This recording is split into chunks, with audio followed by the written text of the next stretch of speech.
Hello, everyone. Welcome again to Elevating Your Life. I'm so excited. I can hardly sit still in my chair. We have with us today Erica Gerard Di Bona. She is a production executive, author of the amazing book, A Letter is Better, The Art of Thank You. And she is a professional speaker known for advocating the power of gratitude, networking, and old school manners in business and personal relationships. She generates 1,000 letters a year with impressive speed of 110 words per minute on a typewriter. I love it. A former producer in many things, including network news, documentaries, kids shows. She never let a single opportunity for professional thank you slide, and often received letters and messages back from such notables as Connie Chung, Norman Lear, and Henry Winkler. She is currently a fundraising consultant for UC Santa Cruz and serving on the Board of Trustees for the Smithsonian Regional Council and formerly the Rhode Island School of Design. Her unique letters open doors and attract donors. She has left her influence on the power of the thank you with high school and college students, development executives, realtors, dentists, and grateful grandparents. She is a proud University of California graduate and of the University of California in Los Angeles. Lives in LA with her television producer husband. I am so honored today to have you with us, Erica. Oh, I'm thrilled to be able to talk with you. Oh, so fun. First off, your book really teaches us how to love writing and writing thank you letters and showing appreciation to others. What triggered you to realize how awesome that is and then to write your book? Well, the first notion that I had that it might be important was that I always wrote letters and I just would send them out and I never have any expectation of a response, except for the fundraising part. And I hope somebody will respond because I'm asking them if I can have a meeting with them. But other than that, if I'm sending a letter out, it's just to send it out. And I had a writing teacher who said, "You are not valuing these letters very much, Erica. People save them. They have an Erica folder. They frame them. They are valued. And you should put some more value on that and start to think about you have a gift that maybe you can share with other people to inspire them to try to write their own." So that was the genesis of it. And I started scanning the letters and keeping track of them. Then I wrote a full memoir style book. And I had someone, a publishing person, say, "Oh, no one cares about you. You're nobody. So nobody's going to buy your book because they don't care about your stories." So I sort of had the correspondent idea before the correspondent, that book. But I said, okay, I'll integrate more how-to. So I did a total rewrite. And it took many years to get it to where I felt like I had a balance between stories that changed my life or that impacted others, and also how I could explain it to people to break it down easily for them to get over their fear and paralysis of writing letters. I love it. I love it. So how would you describe the tremendous magic that is in a thank you? The magic that's in a thank you, I think you mentioned it before we went on camera, which is that when somebody like an author sends a thank you note to you that they've tucked into their book, you're immediately gratified and touched that they took that time to reach out to you and let you know they appreciated your taking the time to read their book. And I think there's no such thing as a bad thank you, that there's always an opportunity to be grateful to somebody. We don't, and any of us feel seen and appreciated enough. And so if somebody takes a moment out of their day to let somebody else know, "Thank you for helping me," or "Thanks for having me on your show," or whatever the moment of grace was, and it's appreciated and mentioned, I think that elevates all of us. And personally, a thank you, I mean, it does. It just elevates me. And I actually save those thank you notes. I think a lot of people do. And I think that to me is the difference why I wrote "A Letter is Better" with an exclamation mark, And because I think of something written and that you can't just delete from your emails, you might print it out, but come on, how many people are really printing out thank you emails? Not many, I bet. And your text is just gone as soon as you read it, unless you keep trails and trails of them. So, or a picture. I know young people like to send a picture of what you sent them and with a text with it. It's like, okay, that's all right, but it's not the same. And a letter, I think, will land on somebody's desk. I often will scan it and email it if I want it to get to someone fast. And then I will put it in the mail, Paula, and I'll mail it, snail mail. So if you ignored my email, you are not going to ignore my letter when it lands on your desk. So it's a little bit of a sneaky maneuver, especially if it's typed. And I do type on my typewriter. I'm not advocating people get a typewriter. I know that's above and beyond what most people want to do, but anything that shows effort, I think, is worth mailing. Oh, boy, typewriter, that brings back special memories for me. I used to love typing. You can still do it. I have typewriter stores. I have a typewriter mechanic. I can get you all hooked up. I may have to do that. Oh my goodness. And, so also with thank you, let's talk a little bit about condolence letters and things such as that, where you're reaching out to someone to help them. What's your thoughts on that, and how we can do a wonderful job? I feel the most concerned about the disappearance of condolence letters and condolence cards. I know that when my sister died years ago of cancer, I received a lot of letters from people who knew me from growing up. So they were all childhood people. And in Los Angeles, nobody sent me really as many because they didn't know my sister and they didn't know our family. But I kept those cards lined up on a shelf where I could see them for a long time to let me know people were thinking of me and remembered stories of my sister. I think that people are afraid to write condolence. They don't want to use I call it the D word. They don't want to say death. It's like, hey, the person died. You know they died. You saw them to the very end, probably, whoever you're writing. And don't be scared of writing that word. Or you can use other euphemisms, but don't be afraid. It's not the scary D word. It's somebody needs your help and somebody needs your love right now. And it can make a difference to not feeling alone. And I think when people are losing a person and then they get ghosted and nobody writes them a condolence card, that's a double loss.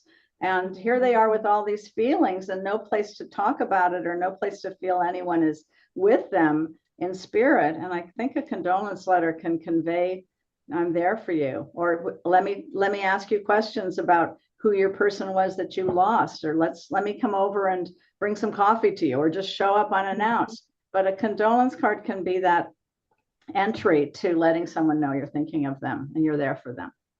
And I would think sometimes someone can think, oh, if I give them a condolence letter, I'm just bringing that up and causing them more stress. Where really, it can be comforting, correct? Absolutely. And I think, Paul, that's a sort of a bogus thing to use as your excuse of, I'm not going to write them because maybe they've forgotten. Hello, they have not forgotten. It's on their mind probably 23 hours of the day. So you're not going to trigger anything. If anything, as you're saying, you're going to help them. And if they're so triggered, let them make that decision and put the letter away for a moment. But I'll bet you dollars to donuts, they're not going to be triggered, and I don't even like that word trigger, by the way. Yeah. Everyone's so triggered by everything. Yeah. And would you say it's important to not think, okay, what verbiage should I use? What should I say? Kind of get out of that. And what do I want to say? I want it to be special message from me. And to get out of your head as far as overthinking what you're going to say. And don't write a million drafts of it. This is not a graded essay. You're not going to lose a chance to go to college by what you're writing. It's really those feelings that come to you that are genuine. And as you're saying, what can you convey to the person that also lets them know deep in your heart how you feel about the person they lost, or what your relationship was to that person, or your relationship to the child of that person. But it's so important to do something and not to overthink it and go, oh, no, I'm not going to do the perfect condolence letter. It's going to be something, as I always say, something is better than nothing. Yes. And would you say it's okay to share a personal message of your own, that how you feel and how you're affected by that? Oh, yes. And I think that's really the connector that you can bring into it. I know that people don't like, I've heard, when you say, oh, I really understand what you're going through, because they probably don't understand what you're going through. Everyone's journey of losing somebody is different. So I think that's sort of a cliche to say, I really understand what you're going through, because I don't think two people really can have the same journey as far as a grief situation. But certainly saying I was really stricken when I heard that Danny just died. I was very sad, because I remember he always came to Vin's studio with a smile. This is a letter I just wrote yesterday to someone's widow.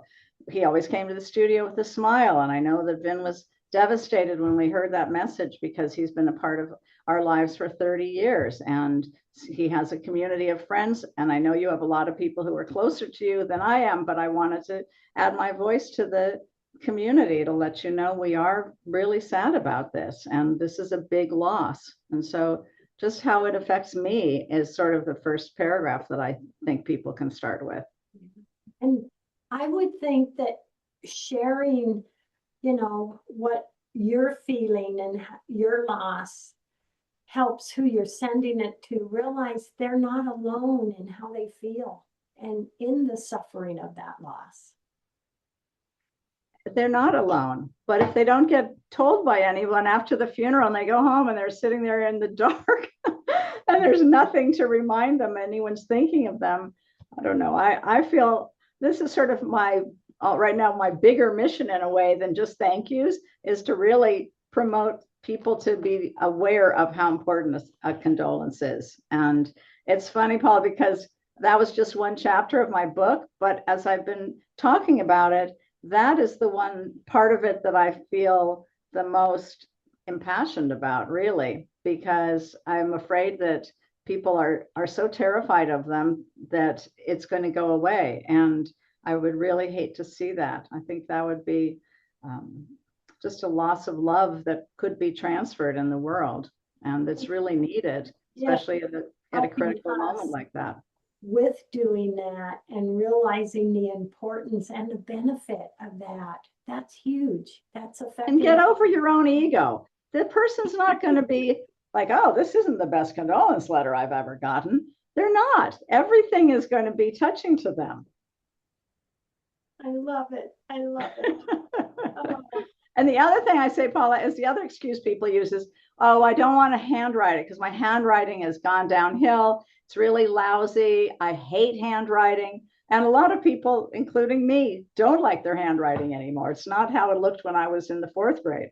So I'm saying don't use that as an excuse either. It's okay to do it on the computer, get pretty paper, put with your name up on top, or if you play the trombone with a picture of a trombone in it, or flowers, or Japanese stationery you can get online that's $10, or matching envelopes. Whatever makes you feel happy to use that. And you can do it on a font that you choose. I have American typewriter font. And then I do it 1.5 spaced, so it's not double spaced. And then I underline certain words and I put like my little XOXO next to love.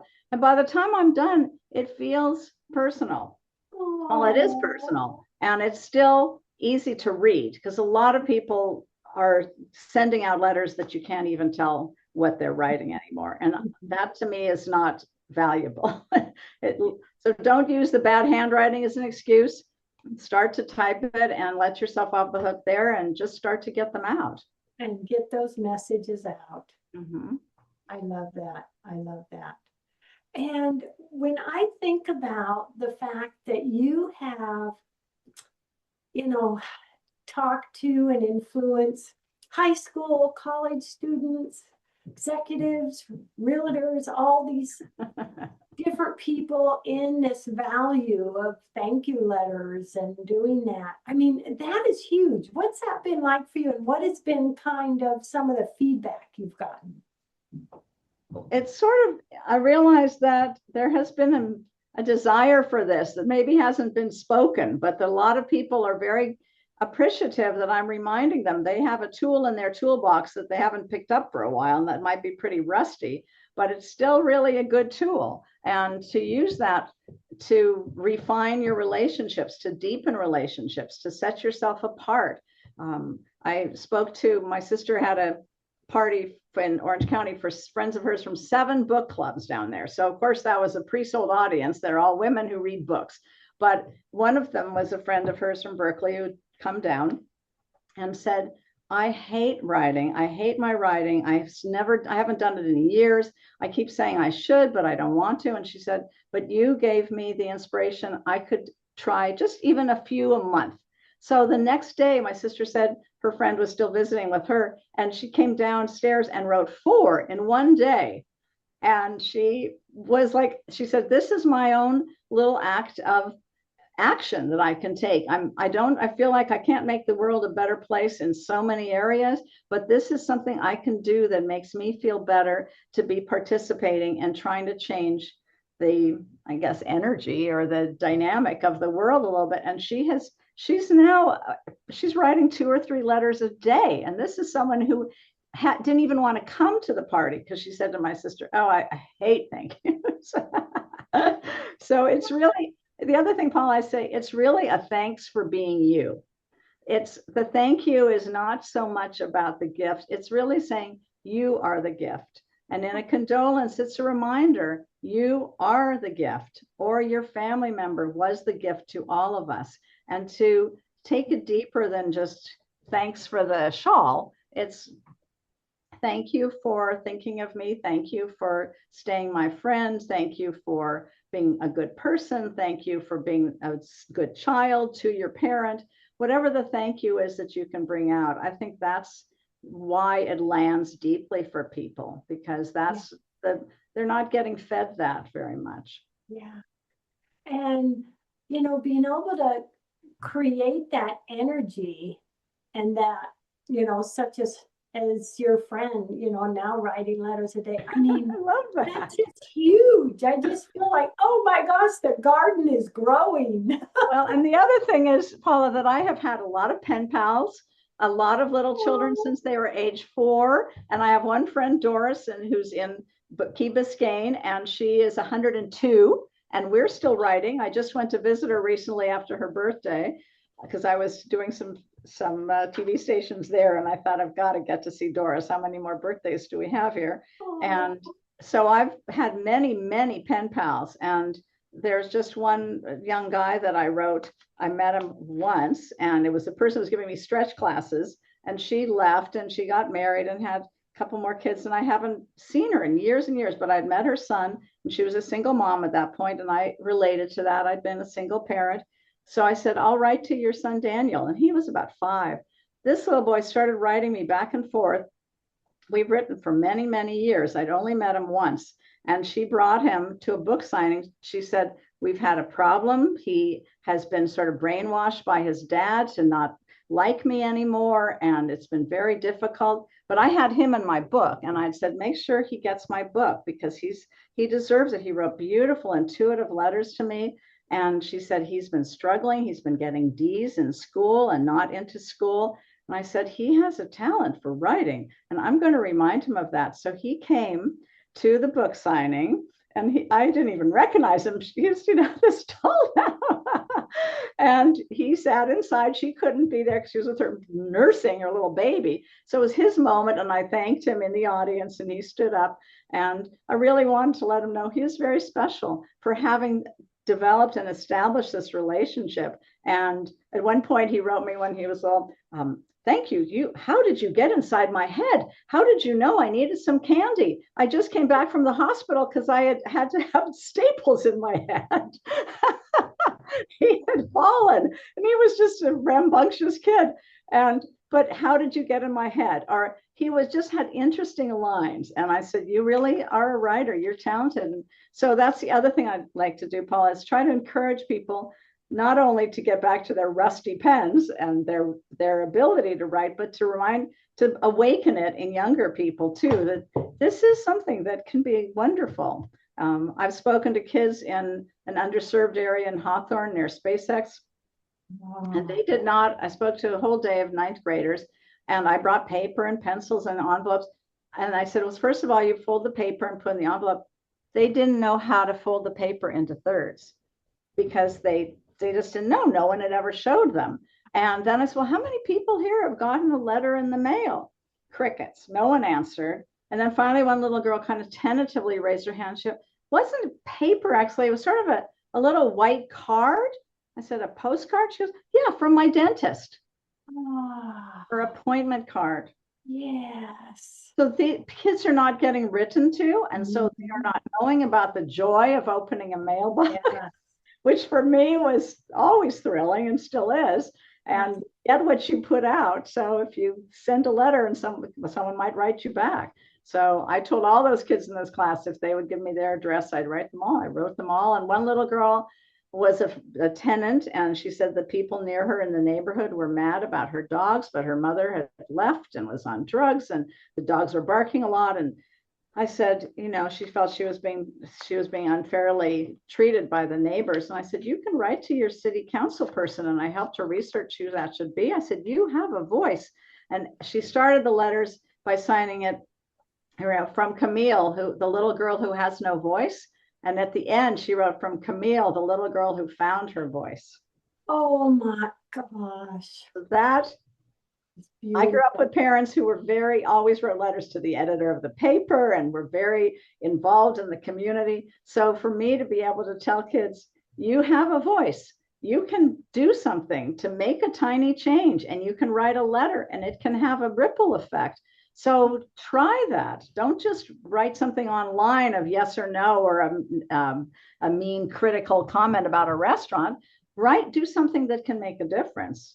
You have something there in your very fingertips. And those ripple effects, I mean, they just can go on and they can grow. And I'm thinking, how fun might it be, like in a schoolroom, once a week, have the children write a thank you letter discussing their favorite thing about school or something like that. I mean, how fun. Well, that should be. There are a lot of classes that I think kids need in terms of skills and life skills. And I do think letter writing is part of that I'd like to see that come back. I know college students are scared about it because they don't know how to write a letter after an interview, where that's not for high-tech jobs. They don't care about the letters, but for anything else, it still makes a difference. And you may be the one who gets the job because you were the only one who wrote the letter. So give yourself an advantage if you can get it. And that's a brilliant idea. That's a brilliant idea. Write a letter after an interview, And I think a lot of kids aren't being taught that from what I've seen so far. Or maybe they were taught it and they hated it. And I'm saying, you don't need to hate it. Just find a little place where you can latch on and do it your way, but do something. Yes. Because it can make a difference. And it's also I think I'm trying to bring civility back one letter at a time. That's how I feel. And my dad was a Holocaust survivor, Paula, that was a very positive person and didn't talk about it. I spent my whole life trying to hear his story. But I learned about the Holocaust when I was 7. And when I think about why did this letter writing thing hit me so much, I think I felt like it was something good I could do with every letter, release a little bit of positive energy, a little light into the darkness. And that was my gift to the world, is let me send out some love. And I can't stop all the evil. I can't change everything, but I can change a little bit every day. And so that's why I think it's so meaningful to me. And I wish my parents were alive to see that I finished the book. They knew I was working on it, but I'm like, oh, I wish they could have heard that it's out there and that I'm They're listening to you right now. Oh, that would be great. I would love that. That makes me cry. Are just so amazing, so awesome. We have just a few minutes left. What last message do you want everybody to think about today? I want everyone to think about what is it today that you can write about, that you can send out on the computer. It doesn't have to be handwritten, however you want, but send out a little moment of grace and of love to someone to let them know you're thinking of them. Did somebody help bring in your garbage cans? Did somebody help you at the butcher to find a nice piece of meat? Someone at the cleaners, your manicurist, who was nice to you today? How can you turn that into a thank you that's genuine and that could make them feel good and make their day? And it'll make you feel better too. As we said, it elevates everybody. Yeah. Share quickly what your website is and oh yes, thank you. The audience you're better publicist going into that. So here's my book. It's called The Letter is Better, and that's my actual typewriter. It's gold and silver. It's painted, only one of a kind. My mechanic said I'm not doing this ever again. And so the website is artofthankyou.com. It's also on Amazon and Barnes and Noble. So it's not in bookstores, but it's those available Amazon and Barnes and Noble and Ingram Spark as well. Yeah. Oh, you are just in an amazing energy. And, you know, that really shares with us that each of us can be an amazing energy in the world. I mean, a great reminder, you know, and something as simple as a letter. And it was in reading your book, it was like, yeah, you know, I feel it when I get thank you cards or I get a condolence card, you know. My father passed recently and I got a few condolence letters, and you know, that makes just such a wonderful difference, and it is something we can all share and spread. And well, and a condolence letter can also fill in the blanks. You may have heard stories, bits and pieces about your dad that he hadn't told you, but yes, someone else may say, your dad was wonderful to me. He helped me this and this and this. And you're like, whoa, I didn't know that. It fills in the blanks of who somebody is. It's like I actually just learned this year that a relative of my dad's was on the Titanic, a businessman. Oh my gosh. And this is new information you got by someone who wrote you after your dad passed away. Yeah. So, oh my gosh. That's a gift. I mean, that's incredible that they told you that. Otherwise, that would have gone. You wouldn't have known that. I mean, you haven't known that. So that's another reason. Yes. It's never too late to honor the person. Yes. Dead or alive. Love it. Love, hugs, and blessings to everyone. Erica, thank you so much. Thank you. I had a really nice time meeting you. And when you come to LA, come on over. I'm doing it.